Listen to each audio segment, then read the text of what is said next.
The sky was heavy, almost suffocating, as dark clouds advanced like a silent army over the hills. Thunder rumbled in the distance, the sound reverberating through the packed dirt ground of the small ranch. Samson stood still in the corral, his eyes fixed on the horizon. He wasn't just a horse. He was a shadow of something greater, a forgotten legend. But now, with a coat marked by scars and a seemingly broken spirit, all that was left of him was silence. No one dared to get too close. In the distance, the growl of an engine broke through the somber air. An old, battered pickup truck, covered in dust, slowly made its way up the driveway. Inside, James Harper, a 37-year-old man, gripped the steering wheel tightly, his knuckles white. His eyes were locked on the road ahead, but his mind was trapped in the past. He hadn't set foot on that ranch in years, not since he had lost everything: the army, his unit, and what was left of his own identity. But now he was back, and it was all because of that horse. As James stepped out of the truck, the rain began to fall in thick, heavy drops, staining the hat he wore to hide his slightly graying hair. He approached the corral slowly, as if each step carried an invisible weight. There stood Samson, his former partner, the horse who had saved his life more times than he could count. But something in Samson's gaze hit James like a dagger to the chest. It was empty, hollow, as if that animal was no longer the same. "Samson," James murmured, barely audible, as his eyes burned with emotion. He gripped the fence tightly and extended his hand, hoping for a sign, anything. But Samson didn't move. Worse, he took a few steps back, letting out a soft whinny, as if the man in front of him was just a stranger. James felt a lump in his throat. He knew this reunion would be hard, but he wasn't prepared for this. In the distance, Jenny, a young ranch hand, watched everything unfold. She approached hesitantly. "He doesn't trust anyone," she said softly, looking at James. "Especially men. Something happened to him." James turned to her, but didn't respond. He knew exactly what had happened. He knew why Samson was there, lost like a ghost, and that reason was something he carried as an invisible scar. The rain picked up, falling harder as James stood there, breathing heavily. He turned back to Samson and murmured, more to himself than to the horse, "I can't fail you, not again." The rain fell like a heavy blanket over the ranch, turning the ground into mud and the fences into dark lines against the stormy sky. James stood there motionless, staring at Samson with a mix of pain and determination. He wanted to believe the horse still recognized him, but the animal's distant, wary gaze said otherwise. A part of him wondered if it was already too late for both of them. Deep down, maybe this was a battle lost before it even began. James felt a tightness in his chest as old memories resurfaced, pulling him back to a night much like this one, but in a completely different place. The suffocating heat of the desert, the muffled screams, and the relentless sound of gunfire cut through the air. Samson was there, his eyes wild and his body drenched in sweat, but standing firm by James's side. They had survived together, faced dangers that seemed insurmountable. And now, that bond felt broken, like an invisible thread that time and suffering had severed. "You're not like this," James whispered, as if Samson could understand. His voice trembled, heavy with a guilt he had never admitted out loud. "I failed you and everyone else." He stepped back slightly, running a hand over his wet face, unsure whether it was rain or tears. Jenny, still watching from a distance, took a step forward, but stopped when she saw James's expression. It was the look of someone lost, carrying a burden far heavier than they could bear. Samson let out a soft whinny, almost a groan. The sound cut through James in a way words never could. He knew the horse was suffering as much as he was, both trapped in a cycle of trauma that felt impossible to break. Perhaps that's why they had been drawn back to each other. Two survivors trying to make sense of the wreckage. The storm grew more intense, the wind howling around them like a reminder of the chaos surrounding them. But James refused to back down. "I'll make you remember," he said, this time more firmly, staring at Samson with a determination he hadn't felt in a long time. Even if the horse didn't recognize him now, James knew deep down their connection was still there. He just had to find it before it was too late. The next morning brought a clear, cold sky, but the atmosphere at the ranch remained heavy. James had spent the night, in one of the small cabins meant for temporary workers, but sleep never came. He lay on the hard bed, staring at the wooden ceiling, as flashes of the past overwhelmed his mind. The soldiers' screams, the thunder of explosions, and the sight of Samson running beside him through enemy fire. It all felt so distant, yet so vividly alive. At dawn, he headed to the pen. Samson was in the same spot, standing still like a statue, staring into the distance. The horse hadn't approached the fence, not even when Jenny brought fresh food and water. It was as if he were trapped in a constant state of alertness, unable to relax. James noticed it immediately. He recognized that look, because he had felt it too. "I know what you're feeling," James murmured, leaning against the fence, his voice low but heavy with emotion. "That feeling that you're still there, that you'll never leave, even though the place is long gone." He let out a short, bitter laugh. "I didn't leave it behind, Samson, and it looks like you didn't either." Jenny, who had been watching from a distance while gathering the hay, finally approached. "You seem to know this horse well," she said, her voice soft but curious. James looked at her for a moment before responding. "He saved my life more than once." There was a weight to his words, something the young woman immediately noticed. But before she could ask more, James averted his gaze. He didn't want to talk about it, not yet at least. James knew he had to try something different. He stepped into the pen, his steps slow and deliberate. Samson perked up his ears, alert, but didn't move. James knelt down, bringing himself to the horse's eye level. "Do you remember?" he asked, his voice trembling. "The fields, the endless nights, me?" He pulled something from his pocket, a small, worn piece of leather, part of the equipment Samson had worn during the war. When Samson saw the object, his eyes briefly lit up, but only for a moment before returning to their usual emptiness. James felt a pang in his chest. Maybe Samson was trying to forget, just as he had tried unsuccessfully. The midday sun was shining brightly over the fence, but the heat didn't affect James or Samson. They stood there, locked in a silent standoff. James held the piece of leather in his hand as if it were a key that could unlock buried memories. But Samson's gaze remained hard, unyielding. It was like staring at an impenetrable wall. Frustrated, James took a few steps back, running his hands through his messy hair. He could feel the weight of disappointment growing. He had thought this small object would be enough to break the barrier between them, but he realized that Samson's trauma ran deeper than he had imagined, maybe even deeper than his own. "I just need a sign, kid," James murmured, his voice heavy with exhaustion and pain. Jenny watched from afar, pretending to be busy with the ranch chores, but she couldn't take her eyes off the interaction. There was something about that silent connection that intrigued her deeply. Finally, she gathered the courage to approach. "You know this isn't going to be easy, right?" she said, crossing her arms. "He has more scars than any other horse here. Maybe some things are irreparable." James stared at her, his eyes flashing with stubbornness. James replied, "He's not beyond repair." His voice was firmer than he intended. "I've seen what he's capable of. I've seen the heart he has. That doesn't just disappear."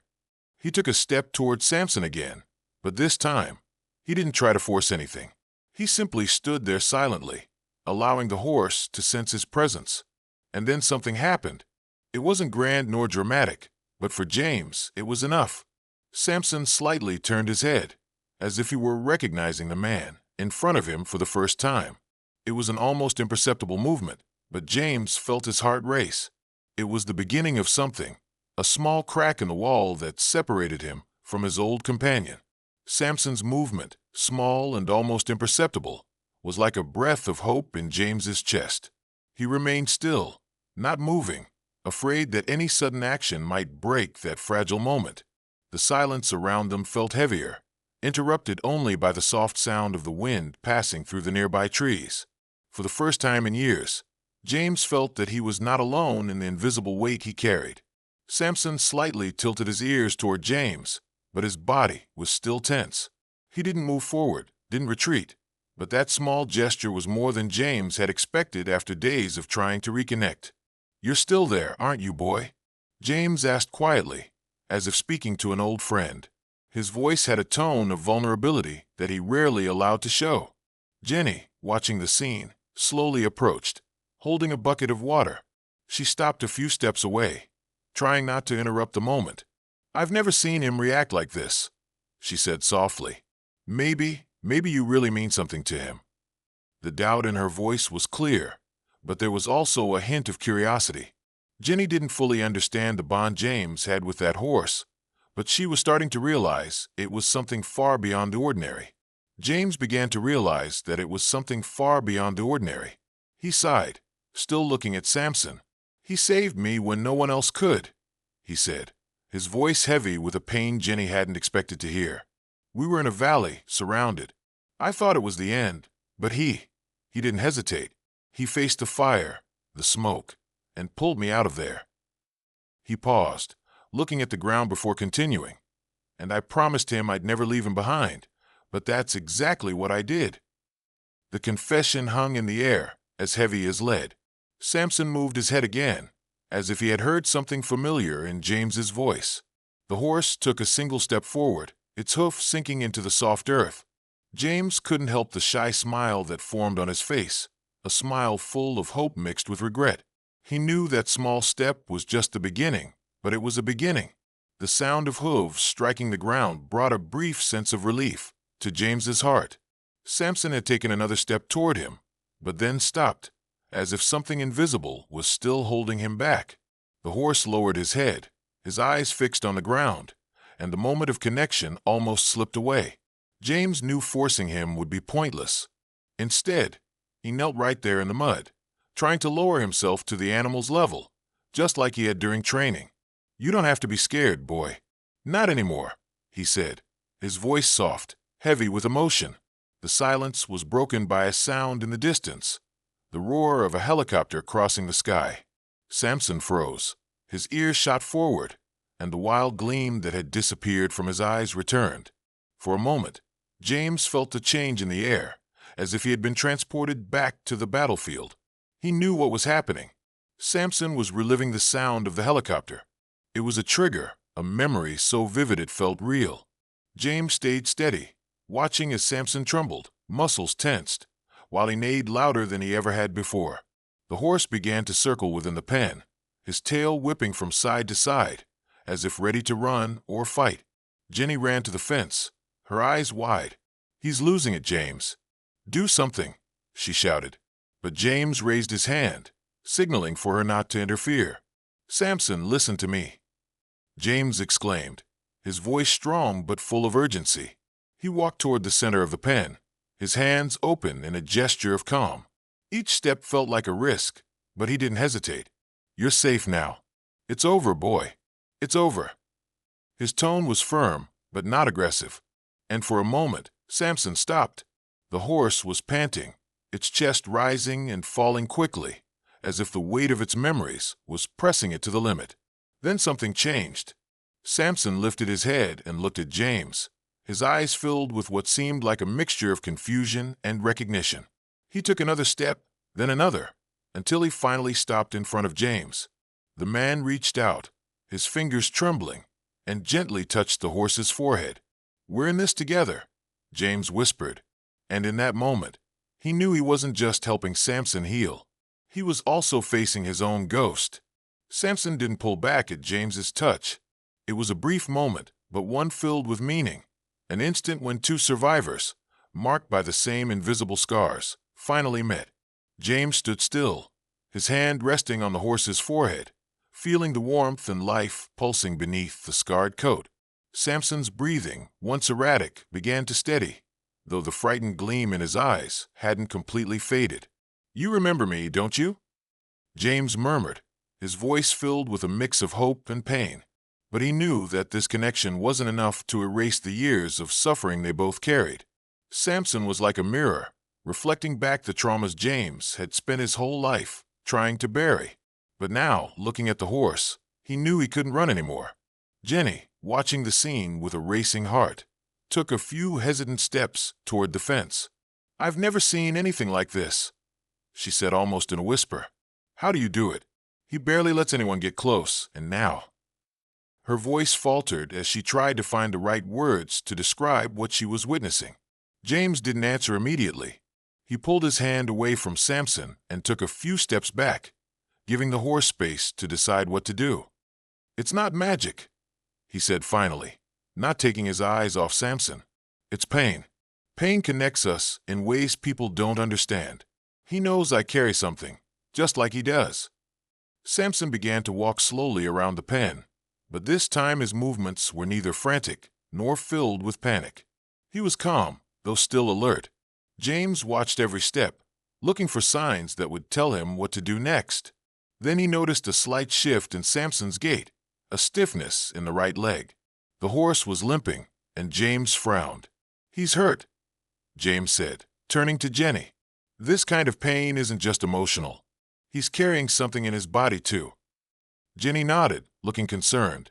"I'll call the vet," she said quickly. But James interrupted with a gesture.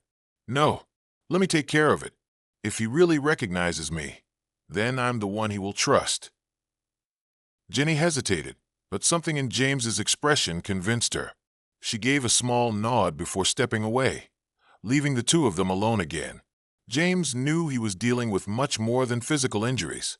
Samson was a complex puzzle, a broken soul who needed time, patience, and, above all, redemption. The man took a deep breath, preparing for the next step, fully aware that in order to heal the horse, he would also need to face the parts of himself he had been avoiding for years. James ran his hands along the sides of his head, trying to organize his thoughts as he watched Samson struggle to walk around the pen.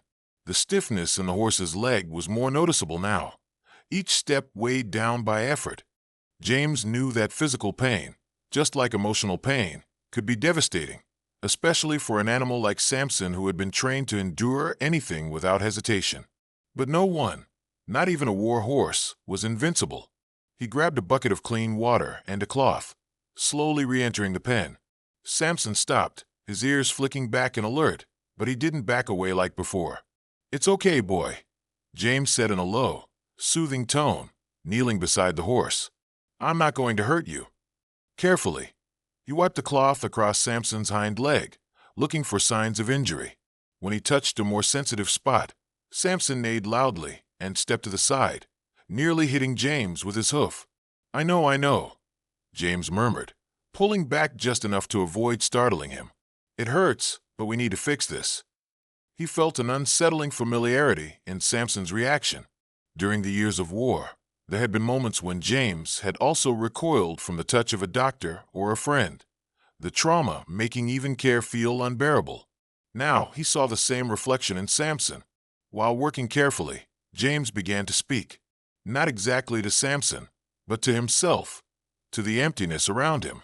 "I should have come back for you," he said, his voice heavy with guilt. "I should have fought harder to get you out of that place. But I was broken, kid. I was just trying to survive." He stopped, swallowing hard as painful memories filled his mind. "They said you had disappeared, that they couldn't find you in the chaos. I believed them because it was easier than admitting that maybe I could have done more." Samson lowered his head slightly, his eyes shining as if something in James's words made sense. The man stood up, taking a deep breath. "But I'm here now," he continued, his voice gaining strength. "And we're going to fix this.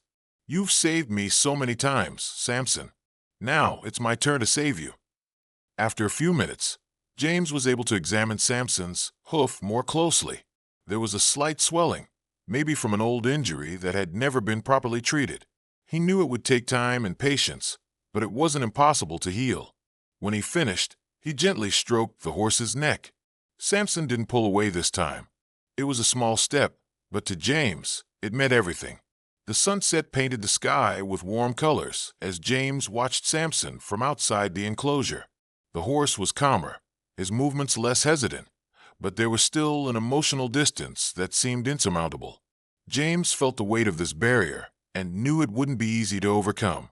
He slipped one hand into his pocket, feeling the small metal bell he had found among his old belongings. That object had been a symbol of survival for both of them during tough times, and he hoped it could now become a symbol of reconnection. Jenny, who was nearby gathering hay, noticed James's thoughtful expression and approached him. "Are you okay?" she asked, offering a shy smile. He nodded slowly, but didn't look away from Samson. "It's strange," he replied, "being so close to him and yet feeling like we're miles apart." Jenny placed her hand on James's shoulder, offering a silent gesture of support. "Why does he mean so much to you?" she asked, curious yet cautious. James took a deep breath before answering. "Because he saved my life. Not once, but several times. And I promised I would never leave him behind." His voice carried a weight that Jenny hadn't expected. She realized that the bond between them was deeper than anyone could imagine. While they were talking, Samson approached the fence, watching James with cautious curiosity. It was a small but meaningful movement. Jenny smiled as she noticed. "I think he's starting to trust again," she said, trying to inject a bit of optimism into the conversation. James nodded, but his eyes revealed that he knew the road ahead would still be long. The next morning, at dawn, James walked to the enclosure with the bell in his hand. He gently shook it, producing a metallic sound that echoed through the air. Samson lifted his head, his ears picking up the familiar sound. Slowly, he took a few steps toward James, his eyes shining with a mix of recognition and caution. It was a brief moment, but it rekindled James's hope. "You remember this, don't you, boy?" James murmured, trying to hold back the emotion in his voice. He knew that simple gesture meant more than it seemed. The sound of the bell was a reminder of the days when their trust had been unshakable. Now it was a promise that they could rebuild that together.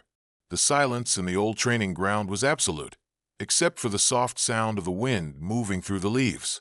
James remained still as Samson explored the area, each step of the horse echoing like a distant reminder of the past. The yard where they had trained was unrecognizable, overtaken by vegetation and time. But there was something in the air, a weight, a collective memory that seemed to pulse between them. For Samson, the place stirred something long dormant.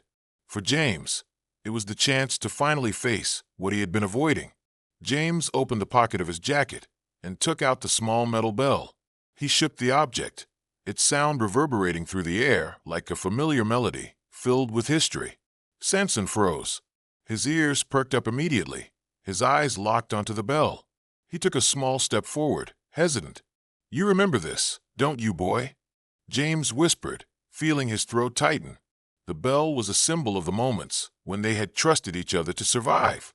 Now, it was a reminder that they could still heal, together. The horse moved closer, almost touching James with his nose. It was a small gesture, but one full of meaning. James let the bell fall to the ground, its sound muffled against the earth. "I left you behind, Samson," he confessed, his voice low and trembling.